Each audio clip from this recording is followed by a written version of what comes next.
Oh, hello. Okay, so we're back for part two of the Filmist's sale season pickups. We're waiting on a lift right now. It's on its way. Oh, yeah. Oh, is that it? No, but I do want to show off this face mask. So, check it out. It's a Prince face mask. Okay, y'all. So, we made it. After a fantastic car ride along the highways, real Mad Max stuff. Car wrecks, there was a goat. You've seen 21 Jump Street, you know how it goes. We're here. I'm gonna go inside after I finish this cigarette.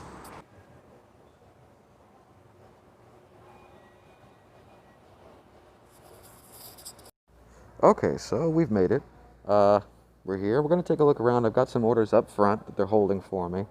But I do want to see what's on the shelves right now before I come over here. You know, all of this. You know, I'm very lucky. This is, well, it's not my local Barnes & Noble anymore, but they always have such a stocked collection. Look at this. Spend hours over here, and I have in previous sales. Just pouring through. You know, I'll pick up things I had no intention of getting just because, you know, I didn't realize they were putting it out. I don't stay constant on the updates all the time.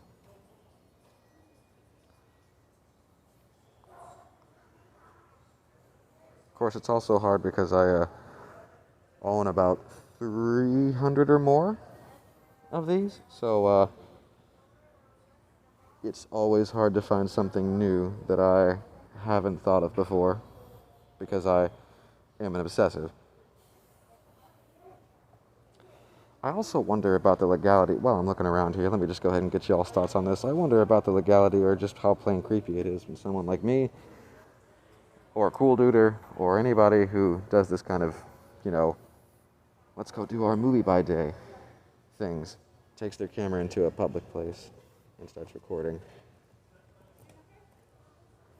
Oh, here's something I was going to pick up. The Lady Eve.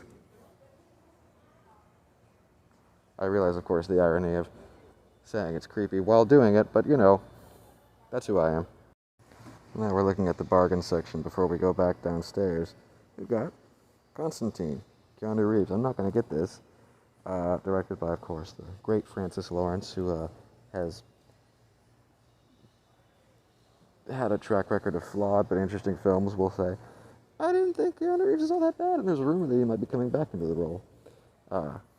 That's kind of cool, you know. He wasn't the most comic accurate figure. You know, not blonde, didn't look like Sting. Wasn't witty enough. But, you know, he put his own stamp onto a role that underwent a good old-fashioned classic Hollywood translation before studios started getting more fidelitous to comic material. I'm into it. Oh, hello again. Yes, we're done. We've left the Barnes & Noble here. We've got our coffee, we've got our water, we've got a full pack of cigarettes. Actually, it's not full. I've got 4 cigarettes left, so this isn't going to take too long. Let's take a look at what we got. So, only had 2 more things that I wanted to pick up for the sale. You know, I know Marriage Story is coming out, I believe, next week on the 21st, but I don't really want to pick that up because I lived it, so I don't really want to see a film about divorce and 2 artists and all. I'm sure it's fantastic, I'm sure, but I've adamantly refused to watch that on the advice of everybody who's told me to watch it, so these 2 are my last picks. So, we've got working for us here. You saw me pick this up, and I'm still very excited about it. We've got Preston Sturges' classic, The Lady Eve, which is one of the best screwball comedies ever made. And this now in a brilliant new 4K transfer with, let's go ahead and take a look right fast at the special features. We've got Barbara Stanwyck sizzles. We have, of course, Peter Bogdanovich checking in for an introduction, which is fantastic. I always love hearing from him. We've got a conversation between Preston Sturges' biographer and his son. And Bogdanovich as well. We've got James Brooks checking in. James L. Brooks, you know. We've got Ron Shelton. We've got bits and pieces from critics Susan King, Leonard Maltin, and Kenneth Turan. We've got video essays by David Carnes. We've got, I love when they do this, like I told you about in the last video. We've got,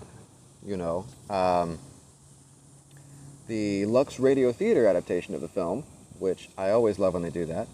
And an audio recording from a cut song, and an essay by Jeffrey O'Brien, Criterion booklet mainstay, Jeffrey O'Brien, and a biography of Preston Sturges for Life magazine. So that's one of our first picks here. Now here's the one that I'm really excited about.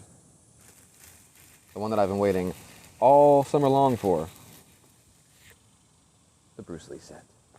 The fantastic Bruce Lee, his greatest hits. Let's take a look at what we have here. For those who, in the, 2-3 months since it was announced preceding this, who didn't look at the extras that Criterion announced on their site, who didn't lust over it like I did. So we've got, of course, digital restorations 4K for all the films that are in the set, which is, of course, fantastic for films that, were from, I believe, I could be wrong, and I fully submit that, from Golden Harvest, I think. At the very least, they weren't initially preserved very well, which you can see on Shout Factory's releases of the films as well. That's fantastic. We have the theatrical version of Enter the Dragon, which is kind of rare. Can't wait to check that out. We've got, let's see here, all your technical stuff about sound. We also have alternate soundtracks for the film, which is always fantastic. We've got 6, count them, 6, that's right, 6 audio commentaries on The Big Boss by Brandon Bitley, on The Big Boss, Fists of Fury, The Way of the Dragon, and Game of Death by Hong Kong film expert Mike Leader, and on the special edition version of Enter the Dragon by producer Paul Heller. We've got a high-definition presentation of the 1981 film Game of Death 2, which, was an attempt to capitalize on Bruce Lee's death after the fact, which was a pretty common thing, considering I think he was probably the Hong Kong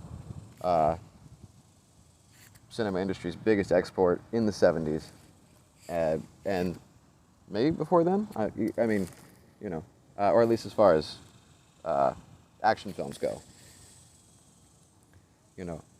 We have Game of Death Redux, a new presentation of Lee's original film, or original Game of Death footage produced by Alan Canvan, which is probably a more faithful representation of what Lee was intending with the project before he died, and it was recut and rejiggered. We've got new interviews on all 5 films with Lee biographer Matthew Pauly. Oh, new interview with producer Andre Morgan about Golden Harvest, which, I guess, yeah, it was Golden Harvest. We've got programs about the English language dubbing, which that's going to be fantastic and hilarious, and hopefully not too insensitive, featuring performers Michael Kay and Bond Savage. New interview with author Grady Hendrix about the Bruceploitation subgenre that followed Lee's death, and a selection of Bruceploitation thrillers. We've got archival documentaries that were on previous releases of Enter the Dragon, Blood to Steel. We've got multiple programs and documentaries, which are also, these are all archival, but I believe they're also full features as well. We've got interviews everywhere. We've got Linda Lee Caldwell, which is Lee's widow. We've got various collaborators and admirers, including John T. Vin, Riki Hashimoto, Nora Mile, Robert Wall, Yun Hua, Simon Yam, and directors Clarence Fox, Sammo Hung, Jackie Chan's partner in crime, early years, and Wong Jing. And of course an essay by critic Jeff Chang. Hey, another Jeff. For a set like this, you would have expected a bigger booklet, but for how packed, how stacked this edition is, I think we can go ahead and make an exception here. This looks fantastic. It looks amazing. I can't wait to dig into it. This is surely going to go down as one of the best, if not the best, home video releases of this year. I mean, look at that cover art. Look at that. Look at that. That's great. Looks amazing. It's it's got a slightly poppy influence. I mean, much like with the War of the Worlds DVD or Blu-ray that I mentioned the other video, I would hang this up as a poster in a second. It's got a slightly pop art influence, and what I like about the art is, of course, all those movement lines, and what better, all these movement lines, and what better way to kind of demonstrate who Bruce Lee was as an artist than by,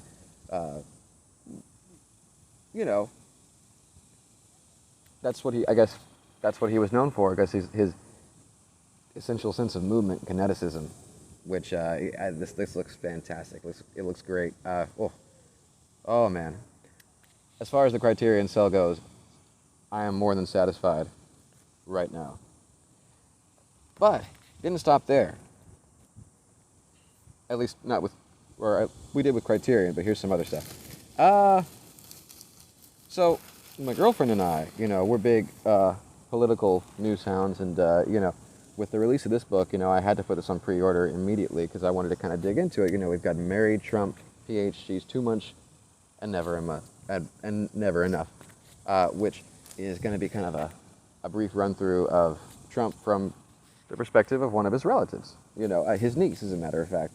And I've read some of the excerpts, and I can't wait to kind of dig into it and see just what a cruel sociopath we all knew he is.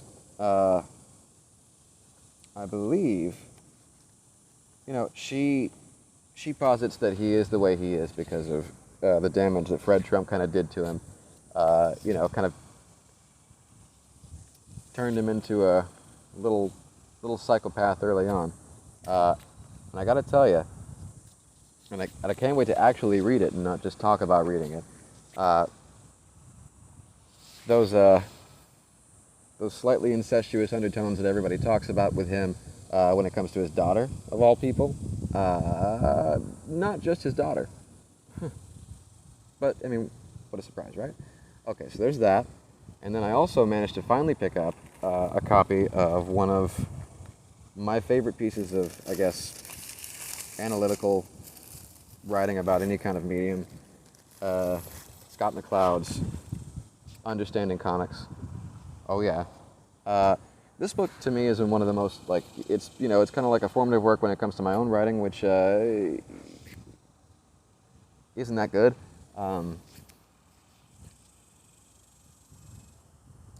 It's particularly about comics and about them as a form, and it's an analysis of comics and the tools you can use to tell stories within that format, the many uses and tools. But it also kind of goes into the essential basis of what makes an artist in any medium, what motivates that. And I guess the essential structure of what kind of goes into artistic process and what kind of artists there are. And it also led me to, the supposition that, I make all the time that some cats don't agree with, but, I still think is rather important. It's interesting and it's astounding and it's kind of surprising when you're into, film, I guess like in academic circles, even like just as like an outside observer, or if you're somebody who is involved in it, at least a little bit, like I was back when I was younger, that there are a lot of people who still, sorry, my hair is just all over the place today. There are a lot of people who still invest in the difference between like high art and low art, which, to me, I would have thought like that kind of critical elite, kind of like that critical like elitism was, out the door back in the 60s or the 70s, but, it's still around, and it's still rather a prominent argument and conversation. And he kind of deconstructs that kind of argument in this book, which is good, but he also goes a step further with the supposition that I like quite a bit. I'd love to put it on a shirt, which is that art is anything that is not tied to human beings' two essential, all, like biological goals, reproduction and survival. Anything outside of that is art. Like the great example he gives, of course, is, you've got to paraphrase, you've got a caveman running after a woman because he wants to reproduce, but then he runs into a tiger. Now the tiger's chasing him, and he's running away. That's survival. And he manages to trick the tiger into running over a cliff.